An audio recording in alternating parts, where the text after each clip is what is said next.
শুক্রবার কোচবিহার জেলার নিশিগঞ্জের রুনি বাড়ি কাঠগোলার কাছে WB 63A 5420 নম্বর প্লেটযুক্ত মাহিন্দ্রা পণ্যবাহী গাড়ি থেকে 15 প্যাকেট মাদক সামগ্রী উদ্ধার করে নিশিগঞ্জ পুলিশ।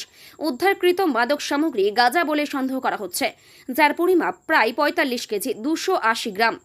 এই ঘটনায় গাড়ির চালক গণেশ সরকার ও বুদ্ধি সরকার নামে এই দুইজনকে আটক করেছে পুলিশ। এদিনের ঘটনায় কি বললেন মাথাভাঙ্গা অতিরিক্ত পুলিশ সুপার সন্দীপ গড়াই, আসুন শুনে নেওয়া যাক। আজকে সকাল 10টার দিকে আমাদের কাছে একটা সোর্স ইনফরমেশন আসে।